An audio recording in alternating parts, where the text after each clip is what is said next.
Hey everyone, welcome back to Corporate Decoder, the place where we dig into the nitty-gritty of corporate filings. Today we're diving into Spring Valley Acquisition Corp 2's annual report. Don't worry, it won't be a spring nap, but we'll decode what's really going on with this sustainability-focused company. So grab your decoder rings and let's jump in. This is a Form 10-K, which is an annual report that gives a comprehensive summary of a company's financial performance.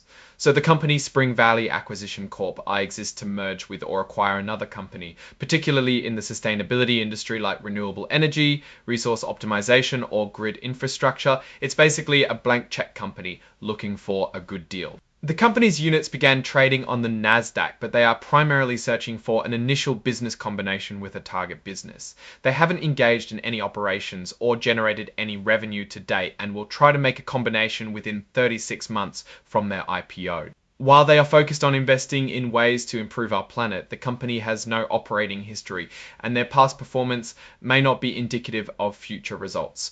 So don't go betting the farm just yet. It's important to remember that past successes don't guarantee future wins, especially in the ever-changing world of sustainability. The company's goal is to enhance growth and find a business that will benefit from being publicly traded while maintaining an attractive financial profile. But before we get too excited, let's take a peek at what could go wrong. Here are some of the biggest risks the company thinks they're facing, starting with not having a history to show what they can do or any revenues coming in. Also, as the number of these special acquisition companies increases, it may be more difficult to find a target or make a business combination. Changes in liability insurance could make it expensive to find someone to work with. Why the sustainability industry? Well, it's a large target market with the potential for significant attractive investment opportunities focused on improving the planet centered around a core sustainability theme. There are favorable trends such as increased government spending and increased focus on environmental, social, and governance. All of these things contribute to a broad universe of targets, but high barriers to entry exist. The company has an interesting approach of how they can complete their initial business combination, even though the majority of public shareholders do not support such a combination, which seems risky. They also depend on loans from their sponsor, its affiliates, or management to fund their search and to complete the initial business combination.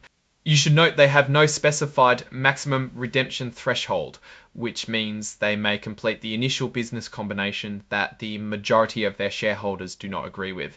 They currently maintain executive offices in Dallas, Texas. They don't have any full-time employees and are very bare bones.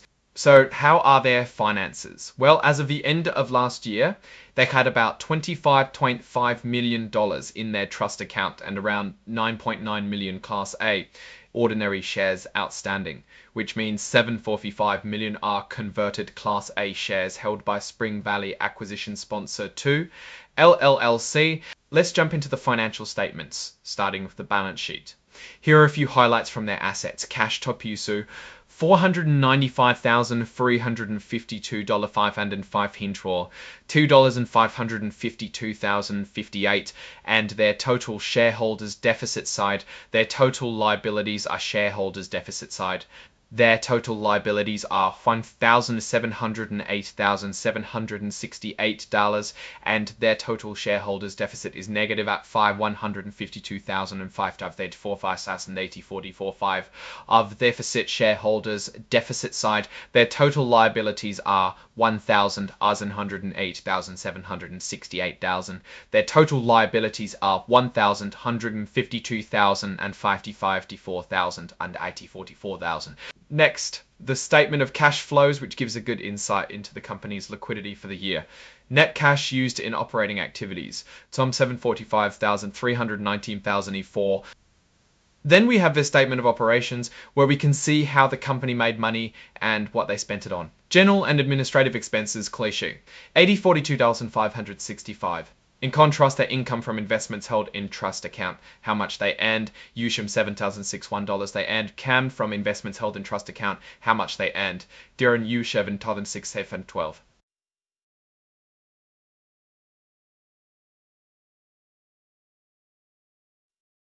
Looking at all these documents, there are some other risks worth noting.